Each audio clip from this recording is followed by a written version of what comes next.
Miren, esta tarde vengo hace tiempo pensando, porque todos los cristianos del mundo, independientemente de la iglesia o a la denominación a la que pertenezcan, todos los cristianos del mundo oran, ¿sí o no?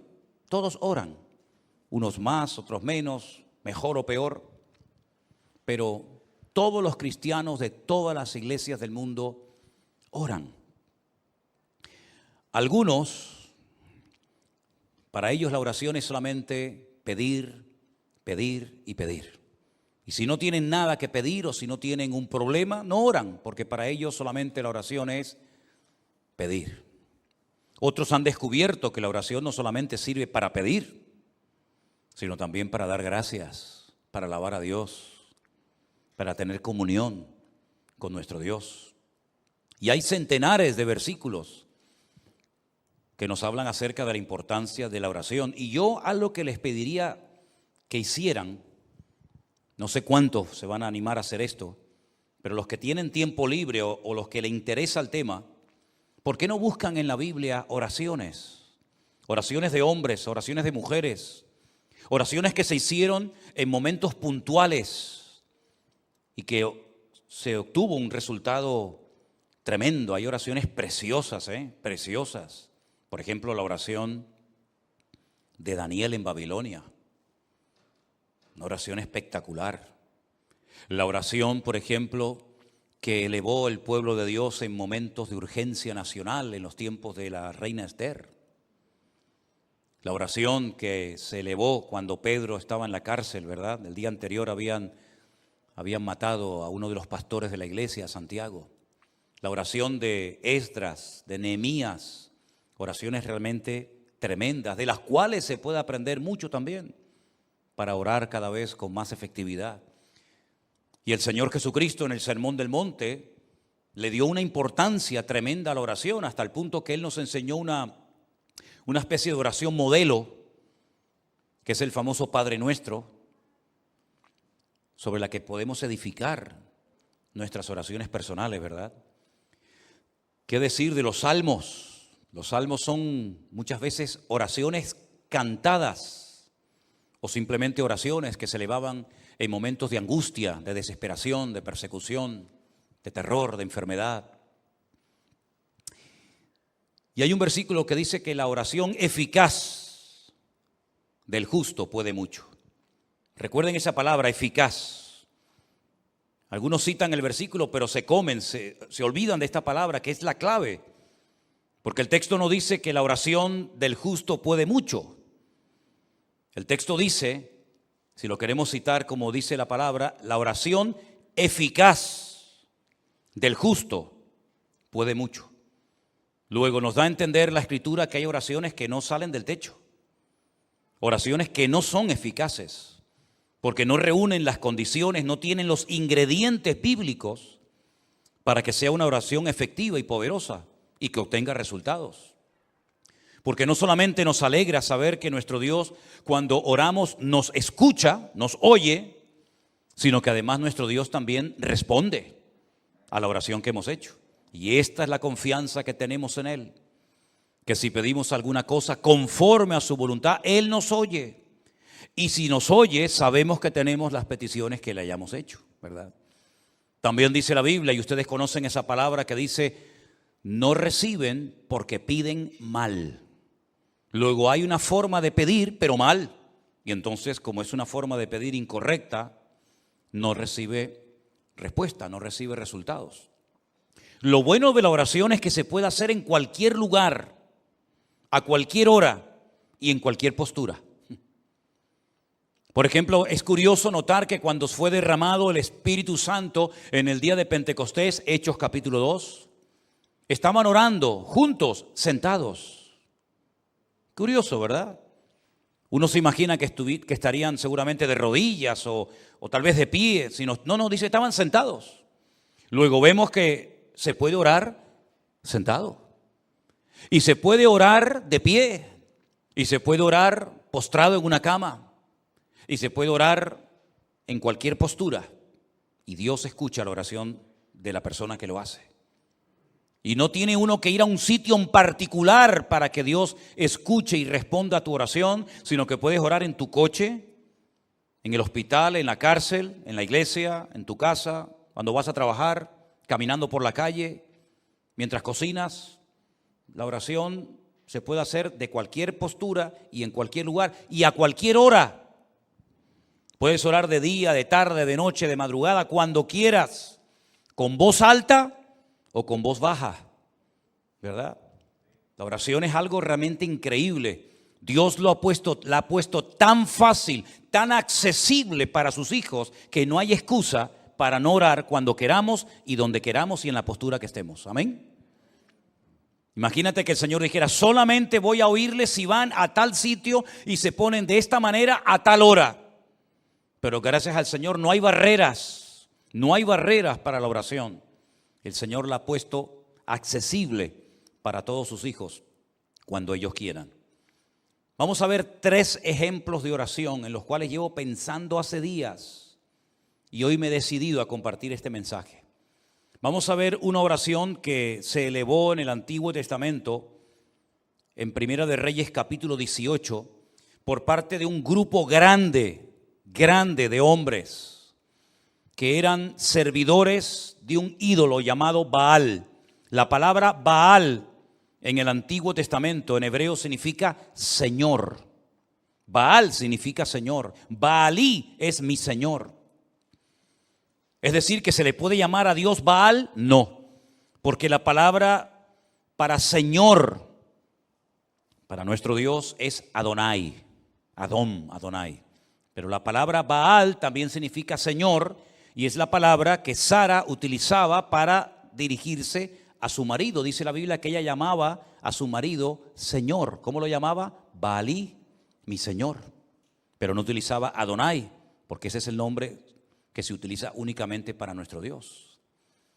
Y estos hombres oraban y hacían una serie de cosas que aparentemente eran muy llamativas, pero no eran oraciones eficaces. No obtuvieron resultado. Es más, hicieron el ridículo, pero ni aún así reconocieron que se estaban equivocando en su forma de orar y a quién dirigían sus oraciones. Primera de Reyes capítulo 18, encontramos a Elías en una cordillera montañosa al norte de Israel, cerca de la costa llamada la cordillera o el Monte Carmelo, donde hoy en día hay un mirador muy bonito al cual me gusta llevar a los hermanos cuando van a visitar a Israel, porque desde una azotea hay una panorámica espectacular. Yo creo que es una de las visiones más hermosas del mundo. Es el Valle de Meguido, donde se va a llevar a cabo la famosa batalla de Armagedón. Y es una visión tremenda, porque desde esa azotea puedes explicar casi 3/4 partes de la Biblia. Allí dices: mira, allí se produjo la muerte de Saúl y de sus hijos por mano de los filisteos. En aquel monte fue la transfiguración del Señor Jesucristo cuando se apareció Moisés y Elías. Mira, ¿ves allí? Allí fue donde peleó Débora, Barak, Sísara en la batalla, ¿verdad? Mira, ¿ves aquello? Aquel es el famoso monte Hermón, allá a lo lejos, que menciona el Salmo 133. Y puedes explicar muchas cosas de la Biblia. Y por supuesto cosas que van a ocurrir en el libro del Apocalipsis, según se nos relata. Y en ese monte Elías convocó a todo el liderazgo del culto falso a Baal. Y oraban de tal manera que sorprende mucho lo que ellos hacían. Vamos a leer a partir del versículo 26. Primera de Reyes 18, 26. Ellos tomaron el buey que les fue dado y lo prepararon, e invocaron el nombre de Baal desde la mañana hasta el mediodía, diciendo: Baal, respóndenos. Pero no había voz ni quien respondiese. Entre tanto, ellos andaban saltando cerca del altar que habían hecho. Todos conocemos la historia. Elías le dijo: orad, clamad, invocad a vuestro Dios. Y si vuestro Dios es el verdadero, que responda por fuego, que lo demuestre. Y después yo oraré a mi Dios. Y si Él responde por fuego, entonces mi Dios es el verdadero. Ellos creían, estaban sinceramente equivocados. Ellos creían que si invocaban, si gritaban a Baal, Baal respondería por fuego. Y de hecho lo hicieron. Ellos no dijeron, no vamos a jugar a esto, porque vamos a hacer el ridículo. Déjalo. No, ellos creían que Baal les respondería. No hay nada peor que una fe equivocada. No hay nada peor que una fe puesta donde no se tiene que haber puesto. Ellos clamaron desde la mañana hasta el mediodía, y aconteció que al mediodía, versículo 27, Elías se burlaba de ellos. Y les decía, gritad en alta voz, porque Dios es. Quizá está meditando, o tiene algún trabajo, o va de camino, tal vez duerme y hay que despertarle.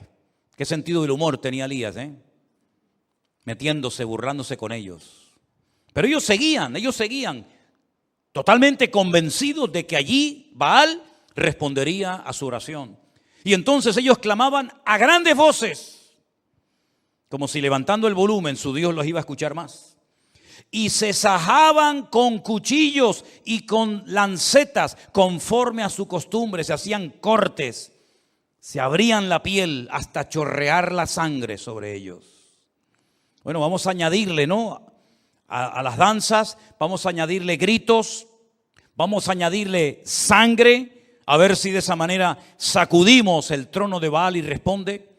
Pasó el mediodía y ellos siguieron gritando frenéticamente hasta la hora de ofrecerse el sacrificio, pero no hubo ninguna voz, ni quien respondiese, ni escuchase. ¿Qué les parece? Ellos estaban totalmente convencidos de que sus gritos, todo lo que hacían, iba a demostrar que el verdadero Dios en Israel era Baal. Pero se equivocaron rotundamente, hicieron el ridículo. Y ese día en aquella cordillera, cuando el Señor respondió a la breve oración, sencilla y corta oración de Elías, que se tarda muy poco en hacerla, Elías aprovechó la oportunidad, la ocasión, para demostrarle al pueblo de Israel que el verdadero Dios era el Dios de Abraham, de Isaac y de Jacob. Y los degolló, a todos los degolló en aquel monte. Tremendo, ¿verdad? Dios respondió a la oración de su pueblo. Tenemos una oración muy breve, más que una oración, es como casi una especie de acción de gracias. Y es la que encontramos en el Evangelio de Juan capítulo 11. Cuando Jesús llega a la casa de Marta y de María y se las encuentra destrozadas porque su hermano Lázaro, el único hombre de la casa, ha muerto. Y el presente y el futuro de Marta y de María es terrible. Y no solamente porque tienen miedo, digamos, a su vida económica, sino que además, el Señor les ha fallado según ellas pensaban. Porque lo mandaron a llamar hacía días y no apareció. Ellas que se habían portado tan bien, que habían agasajado tan bien al maestro, que habían abierto su casa para que él comiera con sus discípulos y con toda la gente que siempre venía detrás del Señor. Y el único favor que le piden resulta que no se lo concede. Y cuando el Señor llega tarde desde el punto de vista de estas hermanas, le dicen: si hubieras estado aquí, nuestro hermano no habría muerto. Ya es tarde, ya no hay nada que hacer. Pero el Señor le dice: el que cree en mí, aunque esté muerto, vivirá. Porque yo soy la resurrección y la vida. Y tu hermano resucitará. Cuando llegan al cementerio, el Señor dice en el verso 39, quitad la piedra. Quitad la piedra. Marta, la hermana del que había muerto, le dijo: Señor, hiede ya, porque es de 4 días. Jesús le dijo: ¿no te he dicho que si crees verás la gloria de Dios? Entonces quitaron la piedra donde había sido puesto el muerto, y Jesús, alzando los ojos a lo alto, dijo: ¿cuánto se tarda en repetir, en hacer esta oración? Padre, gracias te doy por haberme oído. Nada. Aquellos estuvieron gritando desde la mañana hasta el mediodía. Hicieron el ridículo. Jesús dice: Padre, gracias te doy por haberme oído. Yo sabía que siempre me oyes, lo sabía, pero lo dije por causa de la multitud que está alrededor, para que crean que tú me has enviado. Y habiendo dicho esto, clamó a gran voz y dijo: Lázaro, sal fuera. Y el que había muerto salió atadas las manos y los pies con vendas y el rostro envuelto en un sudario. Y Jesús dijo: desatadle y dejadle ir. Sin espavientos, sin show, sin crear un espectáculo que podía haberlo hecho, de la forma más sencilla, simplemente dando gracias al Padre, un muerto que hacía 4 días que estaba allí dentro metido, salió caminando, saltando por su propio pie. Algo tienen estas dos oraciones que hemos visto, que es lo que podríamos llamar o clasificar como oraciones eficaces. Los otros no obtuvieron resultados. Los otros perdieron el tiempo. Elías con una breve oración y Jesús simplemente dando gracias obtuvo más que 450 hombres haciéndose daño, gritando como locos y haciendo un espectáculo que fue un auténtico ridículo y que no sirvió absolutamente para nada. Pero una de las oraciones que más me ha llamado a mí la atención es la que hace una mujer. Una mujer que lo lleva pasando muy mal hace años. Y yo he estado esta semana leyendo y estudiando palabra por palabra. Lo he leído en español, lo he leído en hebreo. He consultado 4, 5, 6 o 7 versiones diferentes y he disfrutado muchísimo de la oración de Ana en 1 Samuel capítulo 1. Vamos a leer esta historia, por favor. 1 Samuel capítulo 1, verso 1 dice que había un hombre, un varón de Ramataim de Sofín, en el monte de Efraín, que se llamaba Elcana. Era hijo de Jeroboam, de Eliú, de Tohu, de Suf, Efrateo. Él menciona a todos sus antepasados. Y este hombre tenía 2 mujeres. Y la primera pregunta que surge es: ¿cómo es posible que un creyente ya a estas alturas de la vida, sabiendo lo que la Torá enseñaba y sabiendo que Dios creó a un hombre para una mujer y una mujer para un hombre, cómo es posible que a estas alturas de la historia de Israel todavía haya personas que tengan varias esposas, en este caso 2? La poligamia en aquellos tiempos estaba muy arraigada a las culturas. Era muy normal que un hombre tuviera varias mujeres. Incluso Elcana, que era un adorador del Dios vivo y verdadero, no se conformaba con una, sino con 2. Luego también tenía 2 suegras, no solamente 2 esposas. El nombre de una era Ana y el nombre de la otra Penina. Y Penina tenía hijos, mas Ana no los tenía. Ahora, había una costumbre que cuando un hombre tenía varias esposas, a una la tenía única y exclusivamente para presumir de lo hermosa que era, y a las otras las tenía para parir hijos, para que de esta manera, digamos, que se pudiera conservar mejor físicamente. Pero también en la cultura de la época, una mujer estéril, una mujer que no podía dar a luz hijos, en aquella época se consideraba una maldición, porque Dios es el dador de la vida y es el que impide, o el que ellos creían que impedía, que una mujer fuera estéril. Pero Ana, como buena creyente que era, sabía que en el pasado mujeres estériles como ella habían sido sanadas milagrosamente por el poder de Dios. Y la primera mujer que seguramente Ana tenía en su mente era la matriarca Sara, la esposa del patriarca Abraham, que siendo estéril y de avanzada edad, el Señor la visitó y tuvo a un hijo llamado Risa o Isaac. Y no solamente ella pensaba en Sara, sino después pensaba seguramente también en la esposa con la que se casó Isaac, que por cierto también fue estéril, Rebeca. Pero el Señor, dice la Biblia, que la sanó cuando su marido oró por ella. Y después quedó embarazada de 2 hijos, gemelos, Jacob y Esaú. Y curiosamente, la tercera generación, Raquel, también es una mujer estéril, pero era la mujer que Jacob amaba con toda su alma y con todo su corazón. Y Dios la sanó y tuvo 2 hijos de ella, José y Benjamín, y murió en el parto de uno de ellos.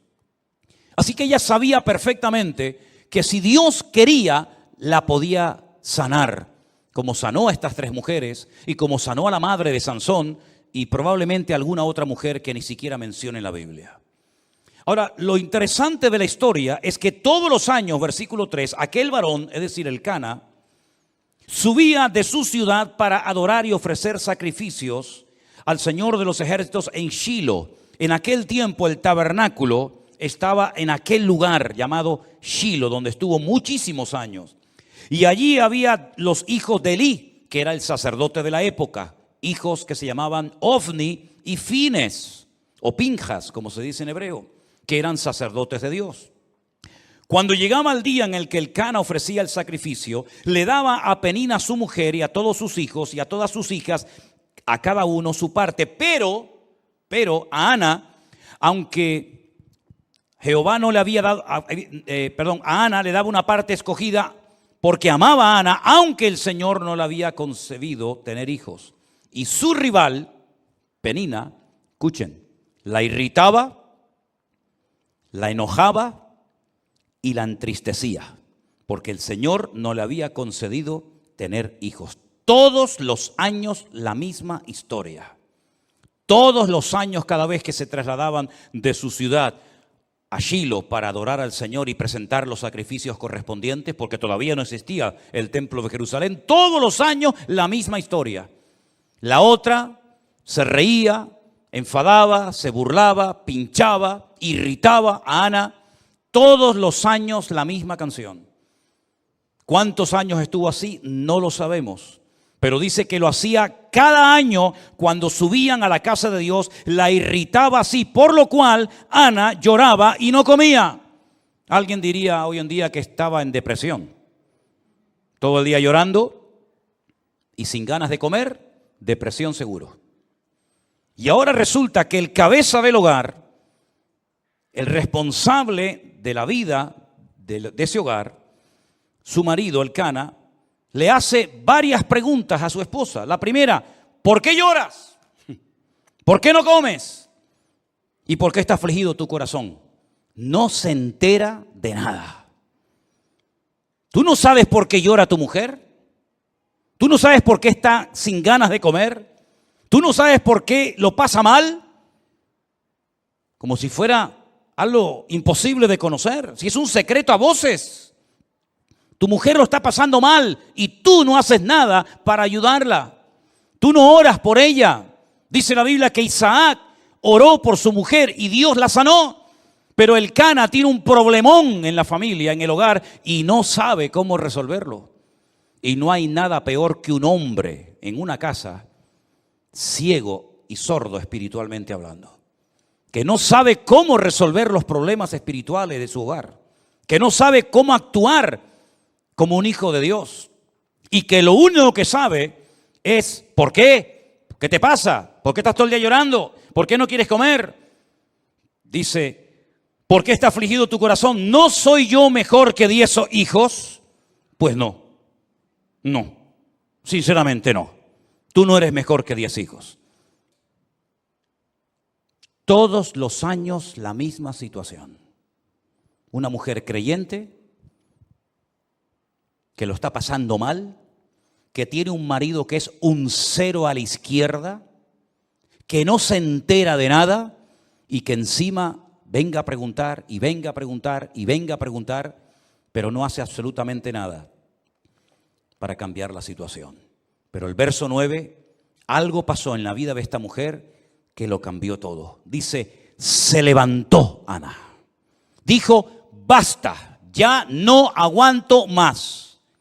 Voy a salir de mi círculo vicioso, de lloriqueo, de lamento, de enfado, de desánimo. Y dijo, basta, me levanto y voy a hacer lo que tengo que hacer hace muchos años.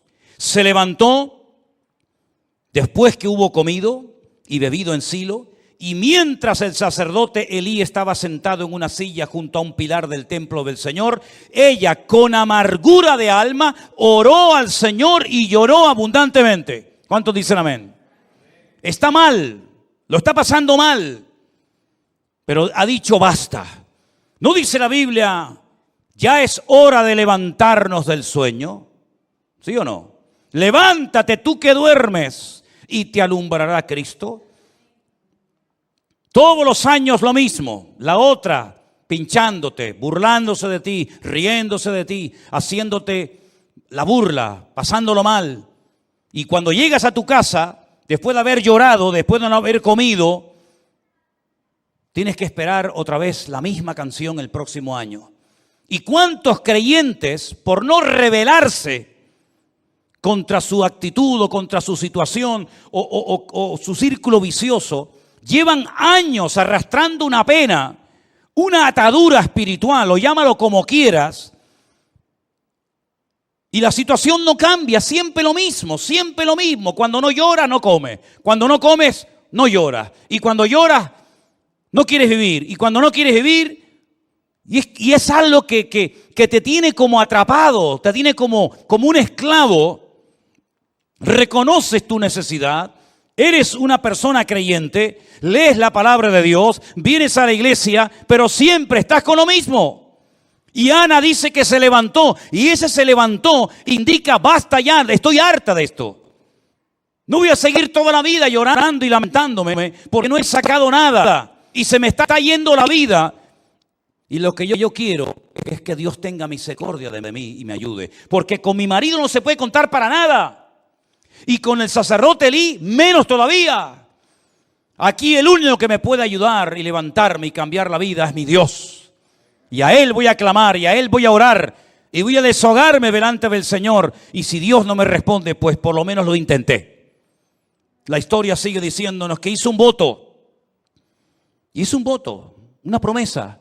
Le dijo a Dios, Dios de los ejércitos, si tú te dignares mirar a la aflicción de tu sierva, y te acordares de mí, y no te olvidares de tu sierva, sino que me dieres un hijo varón, yo lo dedicaré al Señor todos los días de su vida, y no pasará navaja sobre su cabeza. Ese era un voto de nazareo, una persona consagrada solamente para el Señor. Mientras ella oraba largamente delante del Señor, Elí la estaba observando y veía que se le movía la boca. Pero Ana hablaba en su corazón. Solamente se movían sus labios y su voz no se oía. Y Elí la tuvo por ebria. Tiene menos discernimiento que un mosquito este hombre. Si el marido era un inútil con el cual no se podía contar para nada, con Elí menos todavía. Porque supuestamente este es el hombre de Dios. Supuestamente este es el sacerdote. Supuestamente este es el varón de Dios que está ahí para ayudar a la gente. Peor todavía. Piensa que está ebria, piensa que está borracha. No grita frenéticamente como aquellos en el Monte Carmelo. No está haciendo allí un show y un espectáculo que no sirvió para nada, sino que está orando una oración poderosa, pero que nadie oyó. Porque dice que movía su boca, pero donde ella hablaba era con su corazón delante del Señor. Luego aquí hay un secreto, que no hay que pegar voces para que Dios te oiga. Porque Dios no está sordo. A los sordos hay que hablarle fuerte, porque si no los pobrecitos no te oyen. Pero a nuestro Dios no le grites, porque a Dios no se le grita. A Dios se le habla con respeto. Y Dios escucha la oración, aunque apenas se oiga. Y aunque a esta pobre mujer la tengan por ebria. Entonces ella le dijo, versículo 14, entonces le dijo Elí, ¿hasta cuándo estarás ebria? Digiere tu vino. Y Ana le respondió diciendo, no, Señor mío, yo no soy una mujer, yo soy una mujer atribulada de espíritu. Fíjate en la condición que está orando, está amargada, está atribulada, está hecha polvo, está depresiva, está amargada, está mal, pero ora. Que nada te impida orar al Señor, que tu pena, tu tragedia, tu dolor, tu herida, que no te impidan elevar tu oración a Dios. Porque desde la angustia invoqué al Eterno y el Eterno me respondió, dice la Biblia. Aleluya. Dice, no he bebido vino ni sidra, sino que he derramado mi alma delante del Señor. ¿Cuántos dicen amén? Gloria a Dios. Ahí está la clave. Ahí está el secreto. Derramó su alma delante del Señor. No tengas a tu sierva por una mujer impía, porque por la multitud de mis congojas y de mi aflicción he hablado hasta ahora. Ahora, a mí me llamó la atención el término que ella utiliza. Miren que he leído versiones, y en ninguna versión, por lo menos en español, dice o se traduce lo que dice en el texto hebreo. Aquí dice: no tengas a tu sierva por una mujer impía. En otras versiones he leído por mujer mala, en otras versiones mujer pecadora, en otras mujer perversa, pero en ninguna se ha traducido lo que dice en el texto original, que dice: no tengas a tu sierva por una bat Belial. La palabra bat en hebreo significa hija, y Belial es un nombre que recibe Satanás en la Biblia. ¿Dónde lo encontramos en el Nuevo Testamento? No os unáis en yugo desigual, porque ¿qué comunión tiene la luz con las tinieblas? ¿O qué comunión tiene Cristo con Belial, con Satanás? Ella está diciendo: yo no soy una hija de Satanás. Aquí lo han traducido por mujer impía, pero realmente dice: yo no soy una hija de Satanás. Y entonces él le responde: ve en paz, y el Dios de Israel te otorgue la petición que has hecho. Aquí hay algo muy interesante que tengo que parar un momentito para explicarlo. Ella dice: yo no soy una bat Belial, yo no soy una hija de Satanás. Pero pasa en la página y en el capítulo 3, capítulo 2, versículo 12, 2, versículo 12, los hijos de Elí eran hombres impíos. Benei Belial. Tus hijos sí que son hijos de Satanás, pero yo no soy una hija de Satanás. Aquí le manda un mensaje subliminal al sacerdote diciendo: tú a mí me confundes, tú a mí me tomas por una hija de Satanás. Los hijos de Satanás son tus hijos, que lo dice aquí en el capítulo 2, versículo 12. Los hijos de Elí eran hijos de Satanás y no tenían conocimiento del Señor. Me impactó mucho, por lo menos a mí, mientras estudiaba y preparaba este mensaje para el día de hoy. En el peor momento de la historia de Israel, cuando hay una corrupción moral y espiritual sin precedentes, esta mujer se pone en pie y dice: basta. Cuando el sacerdocio es un desastre, incluso dice la Biblia que había en aquella época, en aquella generación, falta de conocimiento del Señor y escaseaba la palabra, dice otro texto. En aquel tiempo de bancarrota espiritual, de crisis nacional, se levanta esta mujer y dice: basta, y se pone a orar y clama delante de Dios y cambia el rumbo de la historia de su país. Porque algo que Dios ha hecho a lo largo de la historia es, en el peor momento político, económico y espiritual de un pueblo, es cuando Dios levanta a un Salvador, a alguien, para que marque una diferencia y le indique al pueblo de Dios por dónde tiene que ir y por dónde no tiene que ir. Lo hizo en Egipto. Dios levantó un preso, a un esclavo llamado José, un hombre que ni sus hermanos carnales querían, de hecho lo querían matar, y milagrosamente fue protegido por el Señor en el peor momento de la historia, cuando no hay esperanza, cuando hay sequía, cuando hay miseria, cuando hay hambre, cuando no hay posibilidad alguna. Dios levanta en medio de la crisis mundial a un hombre llamado José, que gracias a él millones de personas en aquella época salvaron su vida de la muerte. En el peor momento, cuando Jerusalén estaba siendo sitiada por las tropas enemigas del rey Nabucodonosor, cuando los reyes eran corruptos, cuando el templo era una cueva de ladrones, cuando no había palabra de Dios, cuando había falsas profecías, cuando había manipulación de la palabra, cuando venían y enseñaban palabra que no era inspirada por Dios, creando una falsa expectativa en el pueblo, Dios levantó a un profeta llamado Jeremías que le dijo al pueblo durante 40 largos años lo que tenían que hacer y lo que no tenían que hacer. Dios levantó un hombre de Dios tremendo en medio de la peor corrupción moral y espiritual y en medio de la peor tragedia que jamás había vivido Israel hasta entonces, como fue la destrucción del templo de Jerusalén, siendo llevados cautivos a Babilonia. Allí Dios levanta a un hombre llamado Daniel que le dice al pueblo lo que tienen que hacer y lo que no tienen que hacer.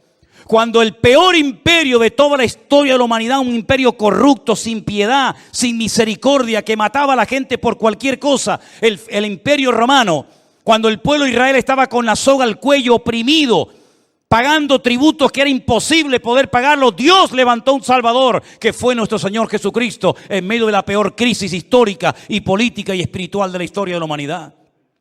Y por eso el anticristo, imitando lo que Dios ha hecho, en el peor momento de la historia de las naciones, cuando todo esté destrozado, sin esperanza, sin solución, cuando el dinero no valga nada, cuando una barra de pan costará el sueldo de todo un día de trabajo, es cuando se levantará el famoso anticristo para ofrecerle al mundo paz y seguridad. ¿Qué te parece? Es en los peores momentos de la historia, cuando escasea la palabra, cuando hay corrupción en el liderazgo, cuando hay falta de palabra, cuando hay manipulación de las escrituras, cuando hay abuso de poder, cuando es un tiempo de bancarrota y de crisis espiritual, Dios siempre levanta a alguien para que marque una diferencia y le diga al pueblo, no es por ahí, no es esa forma, no es esa palabra, sino es por este sendero. Y Dios siempre levantará a alguien para que indique lo que tenemos que hacer en tiempos de crisis y tiempos de necesidad. ¿Cuántos dicen amén? Gloria a Dios por Ana, que se levantó y dijo, basta. Porque si ese año, con sus llantos, con sus lamentos, con su irritación, con su enfado, con su depresión, si hubiera vuelto otra vez a Ramataín, donde vivía Elcana y la otra, hubiera sido siempre lo mismo, y la historia se hubiera perdido al hombre que marcó una diferencia en la historia de Israel como, yo creo, como ningún otro. Porque es verdad que Samuel no hizo los grandes milagros de aquellos profetas como Elías y Eliseo. Nunca hizo flotar hachas que se habían hundido en el río y las hacía flotar como si fueran corcho. Nunca resucitó muertos ni limpió leprosos, como por ejemplo en el río Jordán fue sanado de la lepra de Naamán. Nunca hizo milagros espectaculares, pero Samuel entendió el corazón de Dios como nadie. Fue ese eslabón entre los jueces que ya no servían y entre esa futura monarquía que iba a llevar al país a una profunda depresión y a una crisis sin precedentes. Fue un hombre que marcó una diferencia y que siempre tuvo palabra de Dios específica para los hombres que querían agradar al Señor en aquella época. Fue el que preparó a muchos profetas que luego ayudaron a los reyes, ¿verdad?, como consejeros en el palacio, aquella escuela de profetas que estaba, por ejemplo, en Jericó. La historia se hubiera perdido a un gran varón de Dios si aquella mujer no hubiera dicho, basta, basta del llanto, basta de lamento, basta, no dependas de ningún hombre, no dependas de nada ni de nadie, depende solamente de Dios, hermano y hermana. Mientras dependas de alguien, eres esclavo de ese alguien. Pablo dijo, o mejor dicho, el Señor dijo a través de la pluma de Pablo, cuando alguien es vencido por alguien, se hace esclavo de ese alguien. Y no te olvides nunca que el que paga, manda. Y a nosotros quien nos paga y quien nos sustenta, es el Señor es mi pastor y nada me faltará. Le dije a los pastores en Milán, si ustedes tienen miedo a hablar claramente la palabra de Dios en vuestros púlpitos, por miedo a que se marche la gente y perdáis vuestro sueldo, vosotros no servís para estar en el ministerio. A este nivel de mensaje les estuve predicando a los pastores el otro día. No sé si alguna vez me volverán a invitar, pero me da exactamente igual. mientras dependamos de algo o de alguien, cuando ese algo o alguien nos falle, nuestra vida será un desastre. ¿Cuántos años dependió Ana de Elcana? Le solucionó los problemas reales Elcana a su mujer Ana. Lo único que le daba era, bueno, de vez en cuando le tiraba un hueso, ¿no? Dice que de vez en cuando le daba una parte escogida. Toma, Ana, para que te conformes, un poquito ahí de comida. Pero el problema real nunca supo solucionarlo, porque un hombre que no es de Dios no puede ser tu guía y tu sustentador y la persona que te cubra espiritualmente hablando. Elcana era un religioso que iba todos los años a Shilo a adorar a Dios, pero nunca supo solucionar el problema que tenía en su casa, que era una mujer deprimida. ¿Y por qué no supo solucionarlo? Porque las personas que no tienen una íntima comunión con Dios son ciegos, son torpes y no saben cómo resolver algo porque no tienen las herramientas espirituales para poder solucionarlo. Ella dijo, yo no voy a depender de mi marido, yo no voy a depender del sacerdote Elí, ni de sus hijos que son un desastre. Yo voy a clamar a mi Dios. Y clamó de una forma tan diferente, clamó de una forma tan profunda que no tenía fuerzas ni para abrir la boca. Pero el Señor oyó su clamor y al año siguiente Ana tuvo un gran gigante de la fe llamado Shemuel, que significa aquel que oye o que fue oído por nuestro Dios. ¿Cuántos dicen amén? No sé cuál es tu necesidad, no sé cómo es la situación espiritual de tu hogar, pero lo que sí sé es que el Dios que oyó el clamor de Ana es nuestro Dios. Y cuando estés en crisis, cuando estés en necesidad y en angustia, hagamos lo que nos dijo el Señor Jesucristo. Entra en tu aposento, cierra la puerta y tu Padre que te ve en lo secreto te recompensará en público. Eso fue lo que hizo Ana. El marido hacía todo para que la gente lo viera. El cordero, la cabra, el buey, el sacrificio, siempre era todo a la vista de los demás. Pero esta mujer descubrió el secreto de estar en intimidad con Dios, en la privacidad con Dios. Nadie oyó su oración. Es más, aquel que tenía que apoyarla espiritualmente hablando, la tuvo por ebria. Y le tiene que dar una explicación ella al sacerdote, en vez del sacerdote ministrarle a ella. Pero es que así era aquella época. Falta de conocimiento. Un niño, el de ella, Samuel de pequeño, oía mejor la voz de Dios que el mismo sacerdote, que estaba ya tan cansado y estaba tan desgastado por fuera y por dentro, que ya estaba sordo a la voz de Dios. Estamos viviendo en una época de crisis moral, espiritual, de abusos o de abuso de poder. Pero queridos hermanos, en medio de esta tormenta en la cual estamos viviendo, Dios quiere levantar a su iglesia. Dios quiere levantar a su pueblo para que este mundo sepa que hay esperanza cuando clamamos con toda nuestra alma y con todo nuestro corazón a nuestro Dios. Si ustedes observan y analizan la historia de la iglesia en su conjunto, en las últimas décadas, los últimos 30 o 40 años, prácticamente hoy en día, de aquellos grandes evangelistas, de aquellos grandes y famosas estrellas del evangelio, no queda en pie ni uno. Y es que estamos viviendo en una época en la que Dios a quien quiere levantar es a su iglesia. Y que su iglesia a su vez levante su nombre ante la presencia del Señor. Ese es el objetivo que tiene que tener el Señor con nosotros. Encontrar Anas, encontrar hombres y mujeres que sepan clamar. Y ya les he dicho que para clamar a Dios no hace falta hacer show, ni espectáculo, ni levantar la voz a grito como si Dios fuera sordo, sino simplemente, como dice aquí, estoy derramando mi alma delante del Señor. Estoy desahogándome en la presencia de mi Dios. Y aunque tú no me entiendas, aunque mi marido no me haga caso, aunque tú te rías de mí, aunque creas que estoy borracha, aunque la otra se meta conmigo, me da igual. Ella salió de su círculo vicioso y puso su mirada única y exclusivamente en Dios. Y dice la Biblia: si habéis resucitado con Cristo, poned la mira en las cosas de arriba, no en las de la tierra, porque allí es donde está la respuesta a todas nuestras necesidades y peticiones en el nombre del Señor. ¿Cuántos dicen amén? Cierra tus ojos en esta noche ahí donde estás, mi querido hermano. Es tiempo de levantarnos y actuar. Es tiempo de rebelarnos en contra de toda opresión diabólica. Es tiempo de cambios. Es tiempo de que la iglesia se levante como el gigante de Dios en la tierra y haga retroceder a las mentiras que el diablo ha esparcido por las naciones de la tierra. Es tiempo de que le permitamos al Señor a través de nuestras oraciones resolver los problemas y las dificultades del mundo. Porque la iglesia ha sido llamada para ser sal y para ser luz. Y cuando la sal se desvanece y cuando la luz se apaga, el mundo va a la deriva, al caos, a la anarquía total y absoluta. Pero recuerda siempre que en los peores momentos de la historia Dios siempre tuvo ahí a un Abraham, a un Moisés, a un José, a un David.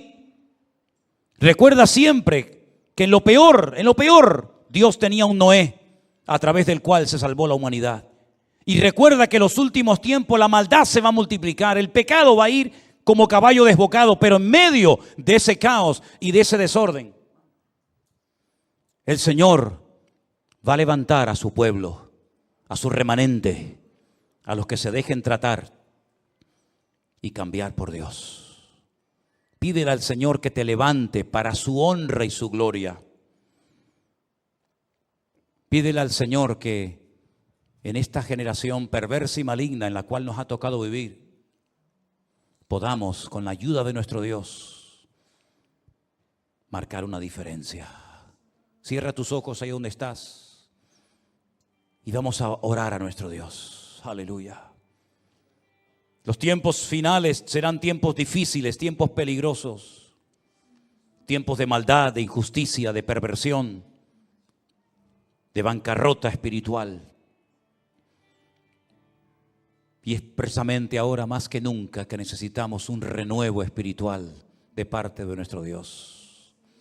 Levanta tu amada iglesia, Señor. Levántate tú que duermes y te alumbrará Cristo. Porque ya es hora de despertarnos del sueño. Porque la noche está avanzada y nuestro amado viene en las nubes para buscar a su pueblo.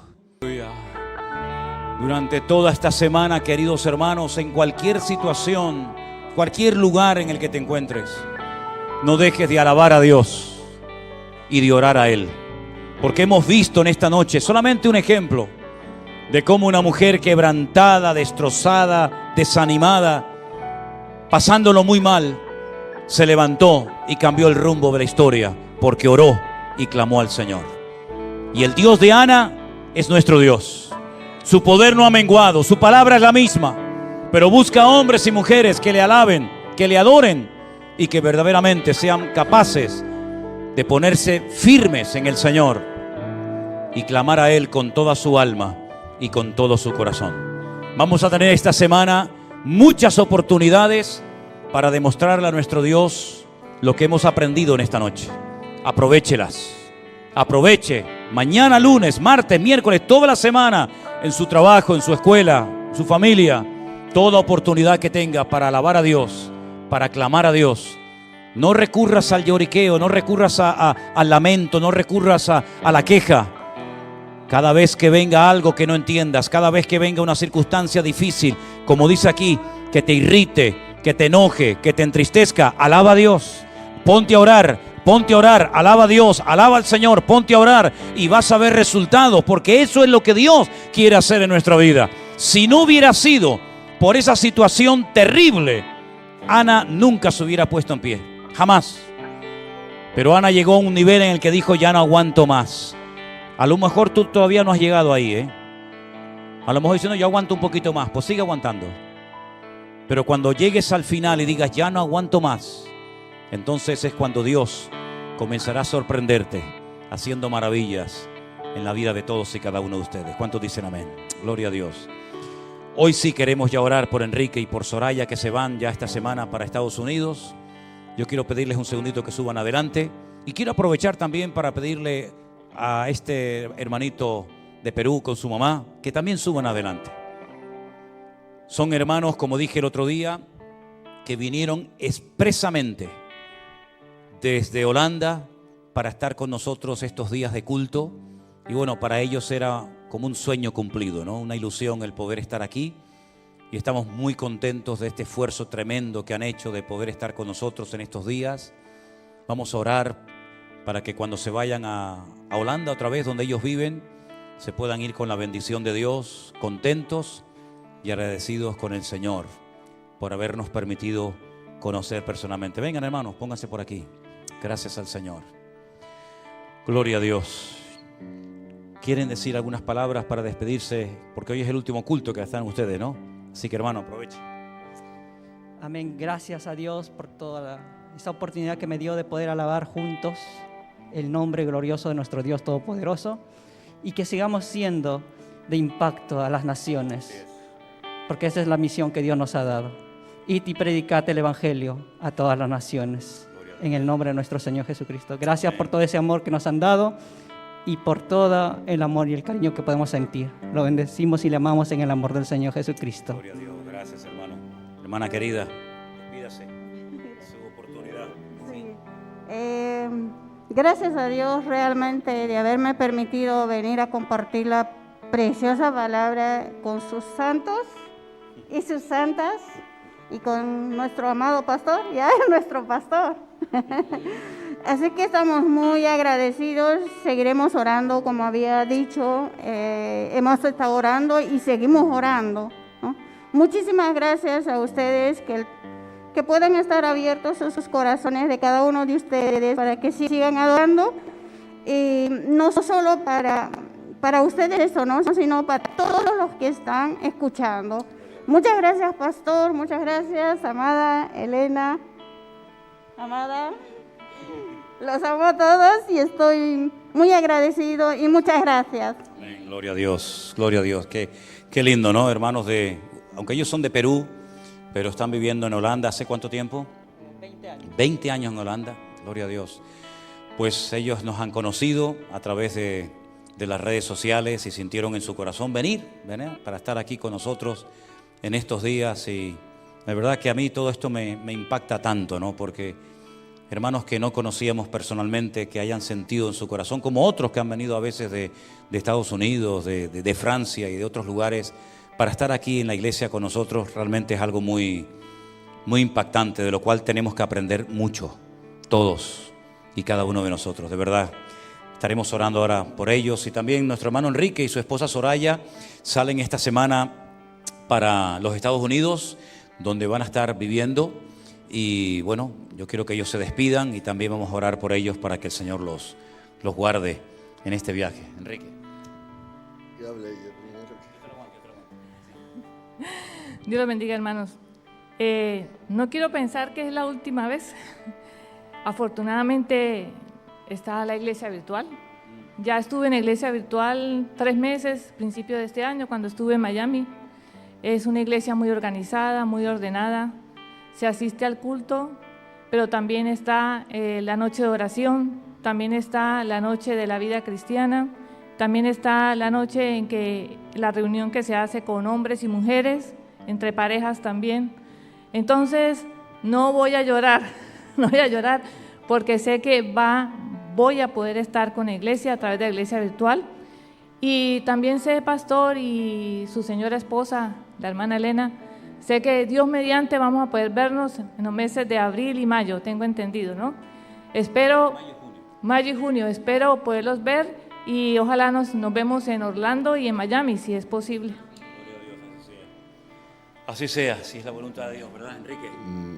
Sí, y la verdad que yo quisiera dar gracias a la familia pastoral, a todos, y a toda la iglesia por el acogimiento que hemos tenido aquí en la iglesia. No voy a decir nombres porque a lo mejor se queda uno detrás y después es el problema, ¿no? Y la verdad que nos hemos sentido muy bien, muy, ¿cómo decirlo? Han sido todos tan amables. Y en la oración, en la predica que estaba dando, en la enseñanza que estaba dando usted hoy, yo me acordaba de una oración muy grande que en la Biblia, que siempre mi esposa y yo la llevamos, como digo yo, pegada, que está en Primera de Crónicas, capítulo 4, versículo 10, que es la oración de Jabez.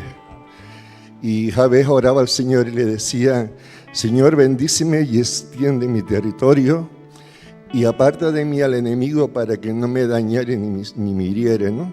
Y el Señor lo bendijo y le concedió todo lo que él quería, ¿no?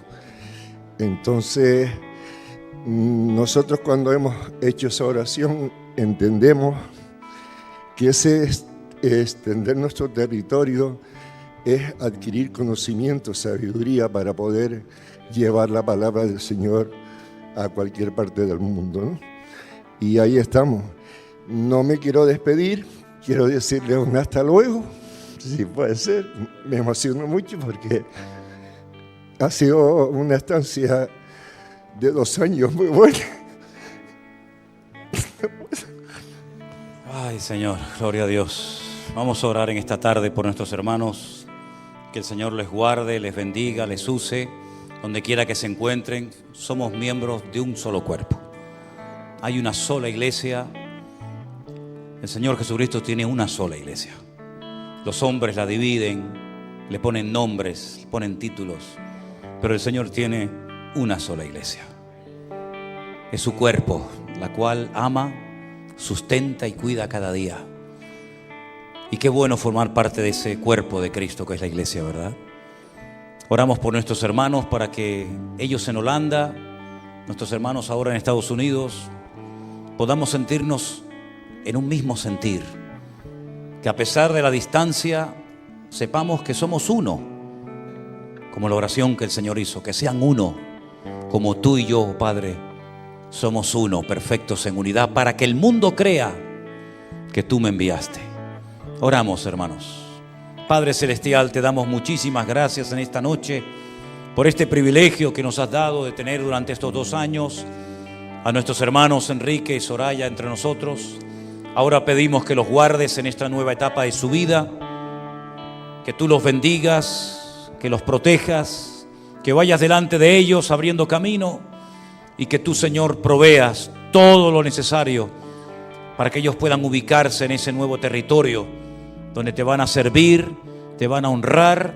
Y pido, Señor, que mantengamos el contacto y que la comunión contigo y con nosotros se mantenga intacta, Señor. Guárdalos, Señor, bendícelos en esta nueva etapa de sus vidas, con lo que se van a encontrar. Dale sabiduría, ve delante de ellos y allánales el camino y ensancha su territorio, Señor. Oh, gracias, Dios. También te pedimos por nuestros hermanos que han hecho un esfuerzo para estar estos pocos días entre nosotros. Este hermano con su madre, Señor, han venido de ese país donde llevan 20 años viviendo, pero donde nos han conocido a través de las redes sociales. Yo pido por ellos para que tú los guardes de regreso a sus hogares y puedan llevar, Señor, bendición, y puedan llevar tu palabra, y que tú los uses donde quiera que se encuentren. Y tú los has traído y tú los llevarás con tu bendición siempre, Dios mío. Bendecimos a estos hermanos, los encomendamos a ti para que tú los cuides y los sostengas siempre, protegidos, bendecidos, arropados por tu amor cada día, Señor. Gracias por sus vidas. A ti te daremos siempre la gloria y la honra por formar parte de tu gran familia, del cuerpo de Cristo que es tu amada iglesia. En el nombre bendito de Jesús. Amén y amén. Damos ese fuerte aplauso a nuestro Dios. Aleluya. Gloria a Dios. Y hermanos, aprovechen para despedirse de los hermanos que van a Estados Unidos, de los hermanos que se van a Holanda. Aprovechen para acercarse a ellos, para saludarlos, y sigamos orando nosotros por ellos y ustedes por nosotros. Y juntos caminaremos y avanzaremos en la obra del Señor. Dios les bendiga a todos. Están despedidos en el nombre del Señor.